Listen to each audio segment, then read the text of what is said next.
Student, देखिए पिछले video में आपने देखा होगा कि 30 तक क्वेश्चन का सॉल्यूशन अपलोड किए हुए थे, सॉल्व कर दिए थे। अब 30 तक, अब 31 क्वेश्चन को सॉल्व कर रहे हैं।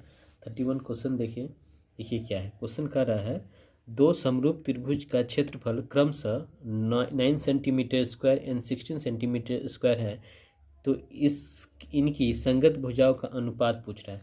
देखिए दो ट्रायंगल है, तो थ्योरम आप पढ़े होंगे। जो दो ट्रायंगल है इसकी एरिया मान लेते A1 गिवन है 9 सेंटीमीटर स्क्वायर और इसका एरिया A2 कितना गिवन है, ये 16 सेंटीमीटर स्क्वायर। ठीक है, तब ये दोनों का रेशियो A1/A2 फर्स्ट A2, ये क्वेश्चन नंबर 31 ये होता है कि इसके साइड का इसके साइड का स्क्वायर और इसके साइड के स्क्वायर के रेशियो के इक्वल होता है। यानी कि इसके साइड को मान लेते हैं A, इसके साइड को B, तो A²/B²। ठीक, अब ये दिया है, इसका रेशियो ये है 9 सेंटीमीटर स्क्वायर और ये 16 सेंटीमीटर स्क्वायर और ये है A/B का ये होल स्क्वायर हो गया। अब A/B इक्वल टू लिख सकते हैं 9/16 और 9 का स्क्वायर रूट हो गया आपका 3, 9 का स्क्वायर रूट 3 और 16 का 4, तो A/B इक्वल टू 3/4 यानी कि 3/4, अर्थात साइड का जो रेशियो होगा ये 3/4 होगा। तो 3/4 फर्स्ट नंबर ऑप्शन है 31 का पहला आंसर। अब देखिए 32 देखते हैं। 32 में क्वेश्चन क्या कह रहा है देखते हैं। देखिए 32 कह रहा है, 32 से भाग लेमा, एक लेमा थ्योरम है जो फर्स्ट चैप्टर में है, देखे होंगे। A=BQ और प्लस R। ठीक है, ये इसमें Q अगर 0 होगा तो क्या होगा, तो Q 0 के लिए देखिए क्या होता है। A, इसको ऐसे आप समझे, A इसको अगर भाग करते हैं B से तो Q होता है और डॉट ये रिमाइंडर R होता है। तो ये कह रहा है Q 0 होगा, तो Q 0 तभी होगा जब ये मेरा A B से छोटा होगा, यानी कि A < B होगा। जैसे मान लीजिए अगर 2 को अगर 7 को दो ये डिवाइड करते हैं, 2 को 7 से डिवाइड करना है तो कैसे करेंगे, तो 0 करेंगे तो 0 होगा, तो फिर ये 0 होगा और ये डॉट सॉरी 2 होगा, डॉट करेंगे तो फिर ये पॉइंट करेंगे तो ये उसके बाद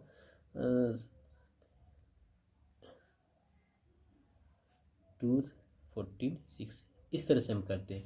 तो यहाँ पे ये तभी 0 होता है जब ये मेरा छोटा होता है, किससे, इससे, यानी कि A < B होगा। तो ऑप्शन देखिए A B, यहाँ पे A B, ऑप्शन सी है आपका। अब क्वेश्चन 33 देखते हैं। 33 क्वेश्चन देखिए कर, यदि दो संख्याओं का म 25 और ल 50 है तो उन संख्याओं का गुणनफल क्या होगा। तो देखिए ये म और ल दोनों को गुना करेंगे तो ये हो जाएगा A × B होता है, ये फार्मूला ही होता है, आप देखे होंगे। तो ये तो इस दोनों को गुना करेंगे तो संख्याओं का गुणनफल, तो A और B का गुणनफल क्या होगा, तो इस दोनों को मल्टीप्लाई करेंगे तो कितना होगा, 25 को 50 से मल्टीप्लाई करेंगे तो 1250 ये होगा, यानी कि ऑप्शन हो गया आपका A। अब देखिए 34 क्वेश्चन, ये क्वेश्चन सॉल्व हो गया। 34 में 2x² + 5x - 12 = 0 के मूल निम्नलिखित में से कौन होंगे। तो सबसे पहले इसको क्वेश्चन नंबर 34 इसको फैक्टर फॉर्म में लाएंगे, तो 2x² - 5 + 5x - 12 = 0, तो 2x² 8x - 3x - 12 = 0। इसमें से 2 कॉमन लेंगे तो कितना होगा, 2x कॉमन लेंगे तो x प्लस आपका हो जाएगा 4, -3 कॉमन लेंगे तो x + 4 = 0। x + 4 यहाँ भी है, x + 4 यहाँ, तो इस x + 4 को कॉमन लेंगे तो ये होगा 2x - 3 = 0। तो देखिए x + 4 = 0 होगा तो x = -4, एक आंसर ये हो गया। दूसरा 2x - 3 = 0 होगा, ठीक है, 2x - 3 0 होगा, तो इसको क्या करेंगे, ये होगा x = 3/2 होगा। अब देखिए इसमें से कह रहा है निम्नलिखित में से कौन सा इसका मूल है, तो ये होगा, एक अल्फा होता है एक बीटा होता है, ये दोनों क्या है, इस क्वाड्रेटिक इक्वेशन का मूल है। ठीक है, रूट्स है, तो एक रूट्स हो गया x = -4 और दूसरा रूट्स है 3/2। इसके ऑप्शन में देखिए ऑप्शन नंबर सी यानी कि -4 इसका रूट्स है। अब देखिए 35 क्वेश्चन 35 निम्नलिखित में से किसका दशमलव प्रसार शांत नहीं है। तो देखिए शांत और अशांत के लिए प्रसार शांत नहीं है। शांत होने के लिए क्या करना पड़ेगा, शांत होने के लिए डिनो P/Q के फॉर्म में होगा और Q जो होगा ये 2m n और 5m इस फॉर्म में अगर Q होगा तो ये शांत होगा, अगर ये इस फॉर्म में नहीं होगा तो अशांत होगा। देखिए शांत कह रहा था, देखिए ये 8 जो है मेरे दोनों में से कोई भी हो सकता है, एक या दोनों भी हो सकता है। अब देखिए 8 है तो 2p/3 होगा तो ये शांत होगा। 16 है तो 2p का कितना होगा 4 हो जाएगा, ये भी शांत है। ये 512 है तो ये भी शायद 2p/9 या कुछ होगा, ये भी 2p समथिंग होगा तो ये भी शांत है। और ये नहीं होगा, ये 3p कुछ होगा, तो ये हम कह सकते हैं ये अशांत है, बाकी सब शांत है। अब 36 नंबर क्वेश्चन 36 में देखिए कह रहा है निम्नलिखित में से एक परिमेय संख्या। तो परिमेय संख्या इसको देखिए, ये सब अपरिमेय होगा और इसको देखिए, इसको डिवाइड कर 2 से तो ये 49 होगा, ये होगा 64 होगा, इसका स्क्वायर रूट है तो ये हो जाएगा 49 7 हो जाएगा और इसका 8 होगा। ये में P/Q के फॉर्म में है, ये परिमेय संख्या होगा। अब 37 y-4 = 0 के आलेख से प्राप्त सरल रेखा कैसा होगा। तो देखिए y-4 = 0, ये क्वेश्चन हो गया आपका 37 y-4। तो ये जब भी ये स्केच करेंगे देखिए तो y = कितना हो गया 4 हो गया, तो 1 2 3 4 तो ये हम लाइन खींचेंगे तो ये हो जाएगा y = 4। तो ये किसके पैरेलल होगा, तो पैरेलल टू x एक्सिस, मैंने x एक्सिस के समानांतर होगा, तो समांतर होगा। तो देखिए x के समांतर कहाँ, ये x के समांतर y-0 क्या होगा तो x के समांतर होगा। यहाँ देखिए ये हो गया आपका x के समांतर, यहाँ देखिए ये x के समांतर। अब क्वेश्चन देखते हैं 35, क्वेश्चन 37 हो गया। 38 देखते हैं। 38 में क्या क्वेश्चन कर रहा है, sin a = 1/√1 + m², तो 10a क्या होगा। तो देखिए इसके लिए एक ट्रायंगल बनाते हैं, एक ट्रायंगल बनाएंगे। क्वेश्चन नंबर 38, ये a हो गया तो sin a तो 1 परपेंडिकुलर, ये जगह परपेंडिकुलर बाय हाइपोटेनस, लंब बटा कर्ण, तो लंब हो गया 1, कर्ण हो जाएगा 1 + m² का स्क्वायर रूट। तो आधार कितना होगा, तो आधार के लिए फार्मूला होता है क्या, तो √अंडर कर्ण का स्क्वायर अब माइनस लंब का स्क्वायर, ठीक है। तो कर्ण इसका स्क्वायर करेंगे तो कितना होगा, रूट स्क्वायर से रूट कैंसिल, तो 1 + m² हो जाएगा, ये आधार जब फाइंड करेंगे, और माइनस लंब का स्क्वायर तो 1², तो ये कैंसिल, तो सिर्फ हो गया m² यानी कि m। तो आपका आधार जो हो गया m हो गया, ठीक है। आधार कितना हो गया m हो गया। अब देखिए तब कह रहा 10θ फाइंड करने के लिए, तो 10a, तो 10a क्या होगा, 10a होगा लंब बटा आधार यानी कि 1/m, 10a हो जाएगा 1/m। देखिए ऑप्शन है 10a 1/m, तो ये ऑप्शन है ऑप्शन नंबर ए 38 का, ठीक है। अब देखिए क्वेश्चन नंबर 39 यानी कि 39 नंबर क्वेश्चन, यहाँ देखिए ये क्वेश्चन है, कैसे फोल्ड कर लेंगे। अब देखिए कह रहा है समान ऊंचाई के एक शंकु, एक अर्धगोला एवं बेलन समान आधार पर खड़े हैं तो उनके आयतन निम्नलिखित में से किस अनुपात में होंगे। देखिए एक शंकु है, ये इसका जो रेडियस, इसका रेडियस r, ये अर्धगोला है, इसका रेडियस भी r, इसकी ऊंचाई r, इसकी भी ऊंचाई h, तो ये भी r के इक्वल होगा। और उसके बाद कह रहा है एक बेलन है, ठीक है, इसकी भी ऊंचाई h है जो r के इक्वल होगा, और ये भी r है।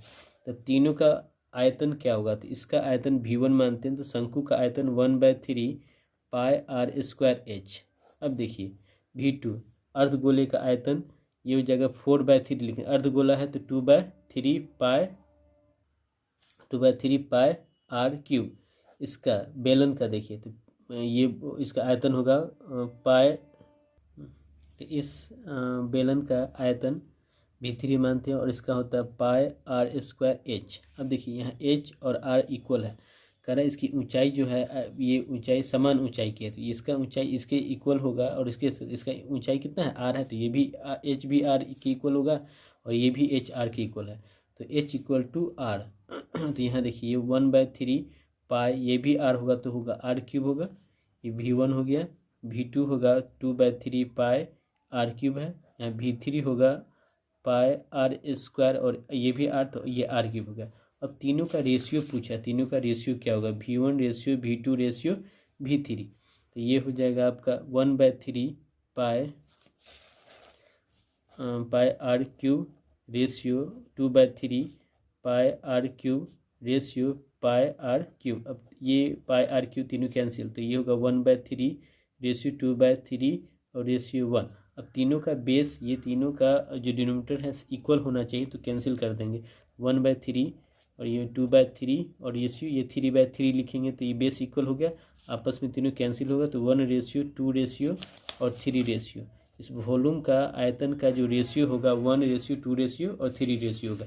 इसका ऑप्शन देखिए विकल्प 1 रेशियो 2 रेशियो और 3 रेशियो, ऑप्शन फर्स्ट इसका 39 का ऑप्शन होगा, आंसर होगा ए। अब देखिए क्वेश्चन नंबर 40। इस क्वेश्चन नंबर में देखिए कह रहा है यदि शंकु की त्रिज्या r और तिर्यक ऊंचाई l है तो वर्ग पृष्ठ क्षेत्रफल क्या होता था, पाई आर एल, तो फॉर्मूला पता ही होगा, ये हो गया। 41 में देखिए यदि सरल वितरण के पदों की संख्या n विषम हो तो आरोही क्रम में सजाए और कौन सा चर मान माध्यक होगा, तो कौन सा, अगर ये विषम होगा तो n+1/2 वहाँ चर होगा और उसके बाद से चर मान होगा, अगर ये सम होता है तो n/2 वहाँ चर मान होता, तो ये विषम है इसलिए n+1/2 वहाँ चर होगा।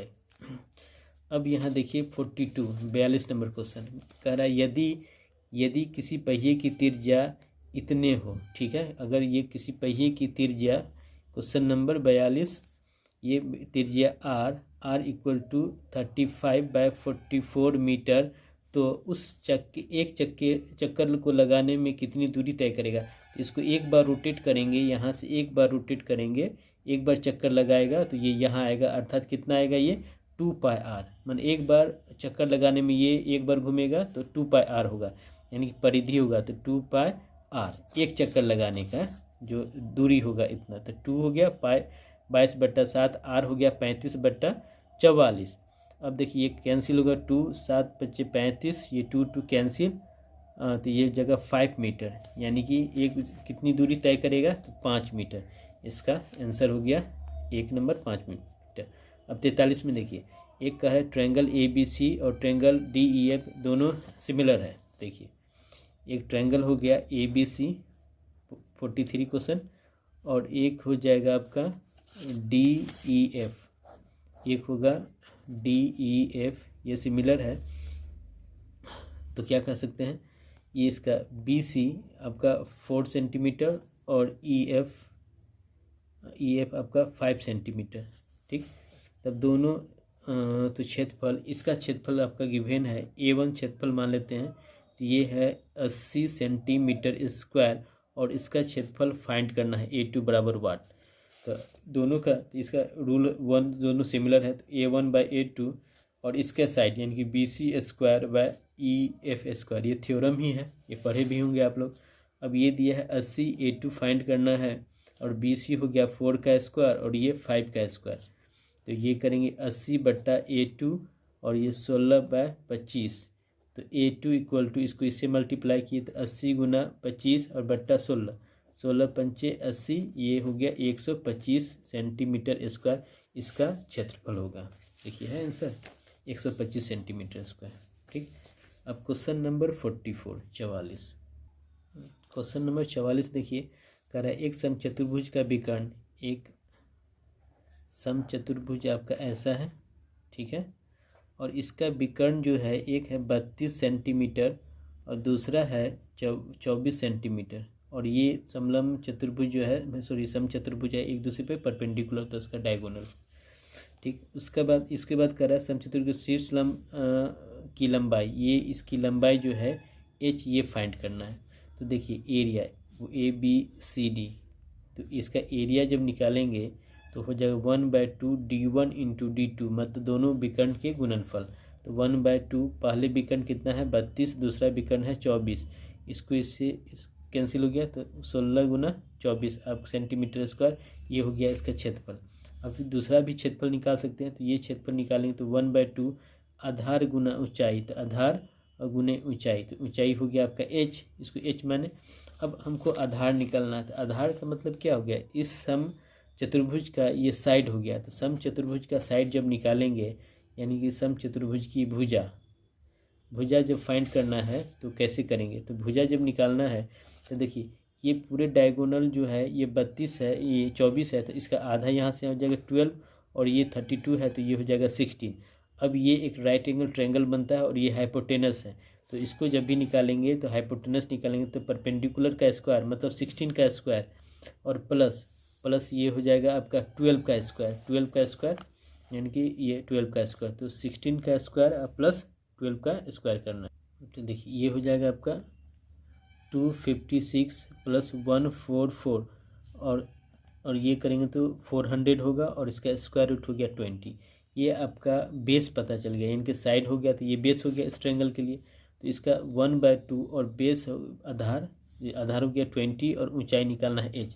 अब दोनों का एरिया क्या है, दोनों एरिया इक्वल है, चाहे जिस मेथड से भी निकालें, तो ये अलग मेथड से है और ये अलग मेथड, लेकिन एरिया दोनों इक्वल हो गया, दोनों एरिया इक्वल करेंगे तो देखिए यहाँ कितना है 16 × 24 इक्वल टू 1/2, और ये 20 × h, ये एरिया इस एरिया की इक्वल होगा, ये कैंसिल हो गया तो 10 हो गया, h इक्वल टू कितना होगा, h आपका होगा 16 × 24 और बाय 10 होगा, और इस दोनों को मल्टीप्लाई करते हैं तो देखिए ये होगा 384/10, 38.4 मीटर सेंटीमीटर। और देखिए ये ऑप्शन में ये नहीं है, कहीं भी नहीं है, ये 38.4 नहीं है, मतलब ये क्वेश्चन गलत है, इसका ऑप्शन नहीं मिल रहा है। ठीक है, नेक्स्ट क्वेश्चन देखते हैं 45, क्वेश्चन नंबर 45। देखिए क्वेश्चन 45 में क्या कर रहा है, दो संकेंद्रीय वृत्तों मतलब concentric circle of the radius, एक है आपका 5 सेंटीमीटर और एक है छोटा 3 सेंटीमीटर। ये आपका बड़ा वाला दोनों का सेंटर एक ही होगा, उसको कंसेंट्रिक सर्कल कहेंगे। इसका रेडियस आपका है 5 और छोटे वाले का 3 सेंटीमीटर। ठीक है, तब कह रहा है एक बड़े वृत्त की जीवा की लंबाई बताना है, जीवा की लंबाई जो छोटे वृत्त को क्या करता है, स्पर्श करता है, तो ये होगा, इसकी लंबाई बतानी है। तो देखिए ये सेंटर हो गया, यहाँ से इसकी लंबाई कितनी, तो 5 सेंटीमीटर, और ये छोटे वाले की लंबाई कितनी, तो 3 सेंटीमीटर। ये क्या हो गया, परपेंडिकुलर हो गया, इसको ए माने, इसको बी माने, इसको एम मान लेते हैं, इसको ओ मानते हैं, तो यहाँ ये एक राइट एंगल ट्रायंगल बन गया। ये हो गया कर्ण 5, लंब हो गया 3, आधार निकालना है, तो ए एम जब निकालेंगे तो ये हो जाएगा आपका ओ ए का स्क्वायर और माइनस ओ एम का स्क्वायर, तो ये होगा 5 का स्क्वायर और माइनस 3 का स्क्वायर, 25 माइनस 9 यानी कि स्क्वायर रूट ऑफ 16, 4 सेंटीमीटर। ये हो गया आपका ए से एम, यहाँ से यहाँ 4 सेंटीमीटर, लेकिन ये टोटल जीवा की लंबाई, कोड का लंबाई पूछ रहा है, तो ए बी कितना हो जाएगा, ए बी हो जाएगा 4 और ये भी 4 हो जाएगा, तो ये हो जाएगा 8 सेंटीमीटर। इसका 45 का विकल्प ऑप्शन देखिए, इसका है 45 का 8 सेंटीमीटर, ऑप्शन नंबर सी। ठीक, अब ये देखते हैं 46 नंबर, क्वेश्चन नंबर 46। स्टूडेंट देखते हैं क्वेश्चन नंबर, ये हो गया आपका 46 नंबर, और उम्मीद कर रहा हूँ कि आप लोग को समझ में आ रहा होगा। देखिए 46 में कह रहा है, यदि क्वेश्चन देखिए, यदि 3 सेंटीमीटर त्रिज्या वाले एक वृत्त पर खींची गई दो स्पर्श रेखा, देखिए 3 सेंटीमीटर का एक त्रिज्या वाला एक वृत्त हो गया, इस पर खींची गई दो स्पर्श रेखा परस्पर 60 डिग्री के कोण से झुकते हैं, ये दोनों मिलाते हैं तो ये दोनों कितना होता है, 60 डिग्री का कोण बन रहा है। ठीक है, तब कह रहा है 3 सेंटीमीटर का ये त्रिज्या है, तो ये टेंजेंट हमेशा जो स्पर्श रेखा होता है ये रेडियस के साथ 90 डिग्री का कोण बनाता है, ये भी 90 डिग्री का कोण बनाएगा, इसको यहाँ से यहाँ मिलाएंगे। अब देखिए ये हो गया 3 सेंटीमीटर, तब पूछ रहा है तो ये अगर इक्वल डिवाइड करता है, ये करता ही है, इक्वल डिवाइड करता है 60, तो ये हो जाएगा आपका 30 डिग्री।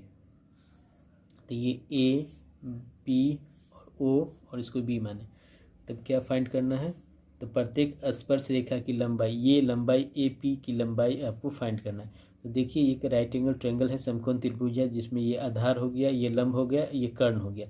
अब देखिए इसमें हमको क्या दिया हुआ है, लंब दिया हुआ है, आधार निकालना है। तो लंब और आधार के लिए क्या होता है, टेन थीटा। तो टेन 30 डिग्री इक्वल टू ये हो जाएगा परपेंडिकुलर बाय बेस, यानी कि ओ ए बाय ए पी। तो टेन 30 हो जाएगा 1/√3, और ओ ए आपका 3 सेंटीमीटर गिवन है, और ए पी फाइंड करना है। तो ए पी इक्वल टू हो जाएगा 3√3 क्या सेंटीमीटर। तो ये आपका टेंजेंट की लंबाई हो गई 3√3 सेंटीमीटर। कहाँ गया यहाँ 3√3, ये ऑप्शन नंबर सी। ठीक, अब ये देखते हैं क्वेश्चन नंबर 47।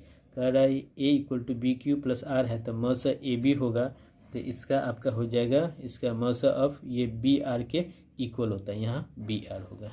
ठीक है, अब क्वेश्चन नंबर 48 देखते हैं।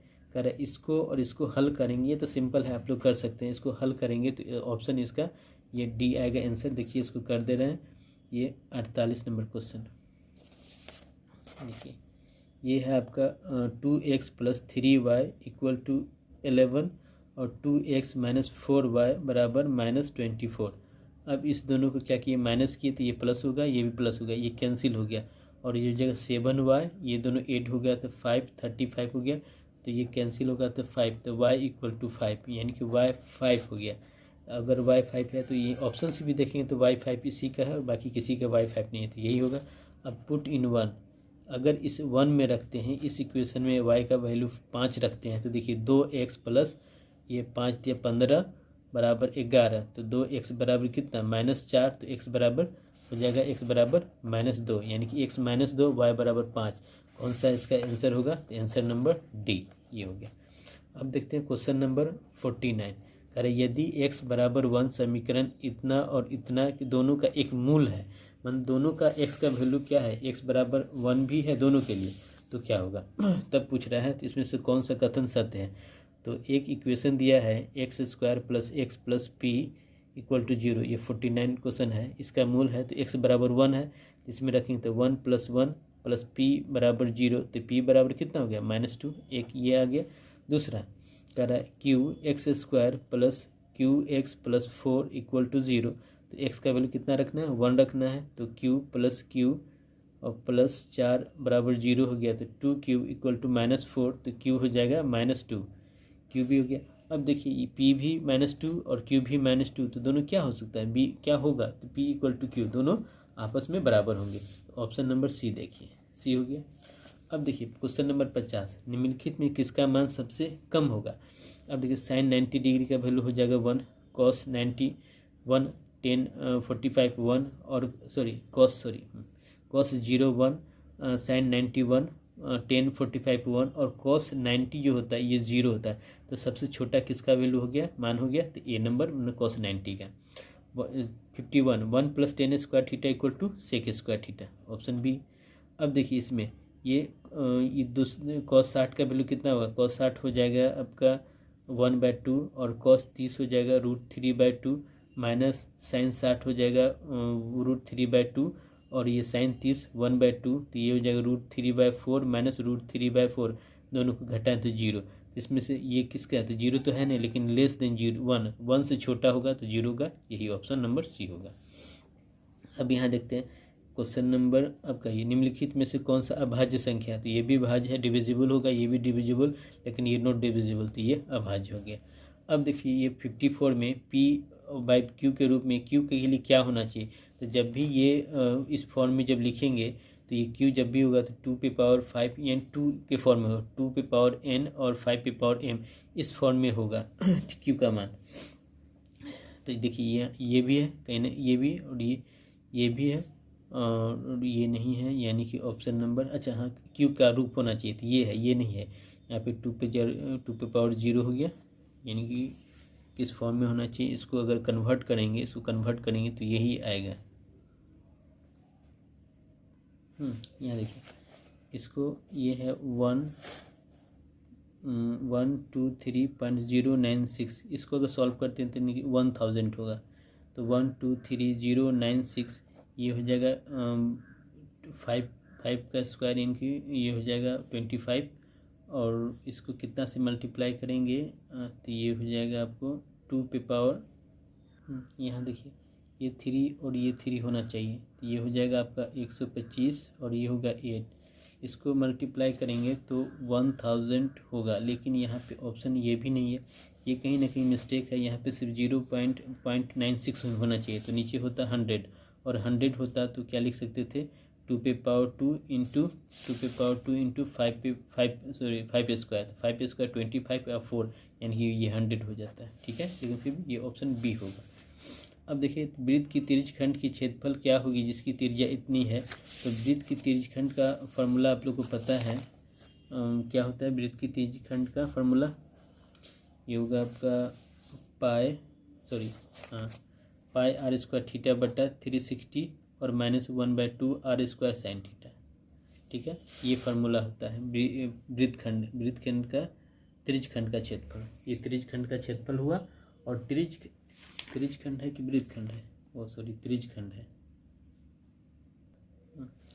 ये आपका तिर्यकखंड है, तो ये होगा आपका वृत्तखंड का फार्मूला है। और तिर्यकखंड का फार्मूला होगा तिर्यकखंड, इसका फार्मूला होता है पाई आर स्क्वायर थीटा बटा 360, और ये जगह पाई आर स्क्वायर और थीटा का वैल्यू कितना गिवन है आपका, थीटा है 45 डिग्री, 45 डिग्री हो गया, नीचे 360 डिग्री हो गया, तो पाई 22/7 और आर का वैल्यू दिया है 14 सेंटीमीटर, तो 14 × 14 और ये हो गया 45। ठीक है, और ये 360 यानी कि 4 × 90, ये हो जाएगा 2 से कट गया, फिर कटेगा ये 7, ये 2 से कटा, ये भी कट गया, और ये हो जाएगा 2 से कटेगा तो 7, ये 2 होगा, 2 से कटेगा तो 11 यानी कि 70, और ये होगा जब आपका 77 सेंटीमीटर स्क्वायर, ये हो जाएगा 77 सेंटीमीटर स्क्वायर। देखिए आंसर है 77 सेंटीमीटर स्क्वायर यानी कि बी। ठीक है, आपका ये 55 का आंसर आपका बी होगा। अब क्वेश्चन नंबर देखते हैं 56 में क्या कह रहा है एक वृत्त में कितने स्पर्श रेखा हो सकते हैं। तो एक अगर वृत्त होगा तो इसमें टेंजेंट यहाँ भी खींच सकते हैं, इस पॉइंट पे भी, इस पॉइंट पे भी, इस पॉइंट पे, इस पॉइंट कहीं भी खींच सकते हैं, यानी कि ये रूप अनेक रूप अपने रूप के अनेक हो सकते हैं। ठीक है, अब उसके बाद बिंदु इतना और इतना की बीच की दूरी 57 में, ये इसकी बीच की दूरी निकालनी है। एक ए हो गया जिसका कोऑर्डिनेट 3 4 हो गया, बी हो गया कोऑर्डिनेट -5 और 4 होगा, इसकी बीच की दूरी मिलाने वाले ए बी का निम्नलिखित कौन सा सत्य होगा। तो ए बी जो मिलाएंगे उसको ग्राफ से देखना पड़ेगा, तो क्या है देखिए, ये एक्स एक्सिस हो गया, ये वाई एक्सिस हो गया, 3 4 है, तो 1 2 3 1 2 3 4, ये पॉइंट होगा आपका 3 4, एक कोऑर्डिनेट है इसका ए, और एक है -5 4, तो -5 1 2 3 4 5, -5 और 4 1 2 3 4 ये मिलाएंगे, तो ये हो जाएगा -5 और 4, इसको ऐसे मिला दिए। ठीक है, तो ये क्या हो गया, इस y एक्सिस पे परपेंडिकुलर होगा, इसको मिलाएंगे तो y एक्सिस पे क्या है लंब है। देखिए ए बी होगा, ए बी वाई पर y अक्ष पर परपेंडिकुलर है, ये परपेंडिकुलर का सिंबल है, परपेंडिकुलर है, यानी कि इसका हो जाएगा ऑप्शन बी। देखिए 59 में 0 अल्फ़ा 0 और अल्फ़ा बीटा संरेख होंगे यदि, ये संरेख का क्या कंडीशन है कि इसका एरिया जब निकालेंगे वो 0 होगा तो संरेख होगा। तो एरिया ऑफ ट्रायंगल निकालते हैं कोऑर्डिनेट से। अगर 3 कोऑर्डिनेट आपको पता है, 0 0 है, ये अल्फ़ा 0 है और ये अल्फ़ा अल्फ़ा है, अल्फ़ा 1 मिनट। देखिए क्वेश्चन नंबर 59, ये अगर ट्रायंगल है, एक है 0 0, ठीक है, दूसरा है अल्फ़ा 0, ए हो गया, बी हो गया, और थर्ड वर्टेक्स है सी अल्फ़ा बीटा। तो ये संरेख तभी होगा जब इसका एरिया क्या होगा 0 होगा। तो एरिया निकालने का फार्मूला जो बताए थे, या आप लोग को पता भी होगा, ये है x1 y2 minus y3 plus x2 y3 minus y1 plus x3 y1 minus y2। अब देखिए इसको मानते हैं x1 y1, ये हो जाएगा आपका x2 y2 और ये होगा x3 y3। ये संरेख होगा तो इसको ये 0 होगा, ठीक है, ये 0 होगा तो 1/2 होगा, x1 की जगह पे 0 तो टोटल 0 हो गया, x2 अल्फ़ा हो गया और y3 हो गया आपका बीटा और y1 होगा आपका 0, फिर प्लस x3 है अल्फ़ा, y1 0 और y2 भी आपका 0, y2 0। तो क्या होगा, ये 0 इक्वल टू अल्फ़ा बीटा, यानी कि अल्फ़ा बीटा क्या होगा, 0 होगा। अब दोनों का अल्फ़ा और बीटा दोनों क्या है, 0 है। तो क्या हो सकता है, ये हो सकता है संरेख होगा कब, जब अल्फ़ा भी 0 होगा, अल्फ़ा भी 0 होगा और या बीटा भी 0 होगा।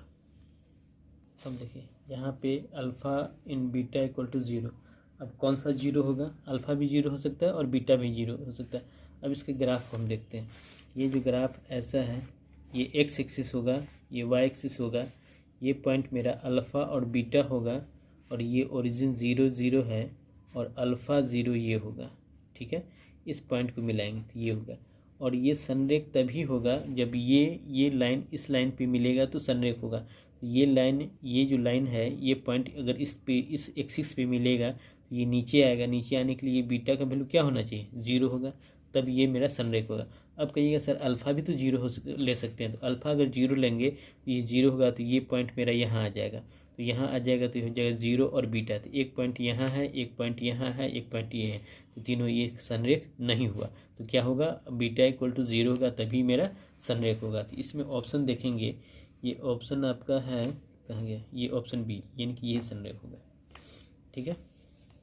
अब क्वेश्चन नंबर 60, 8:30 बजे घंटी के मिनट की सुई और घंटे की सुई के बीच का कोण क्या होगा, ये हमको फाइंड करना है। खुद से ही करने की कोशिश करें।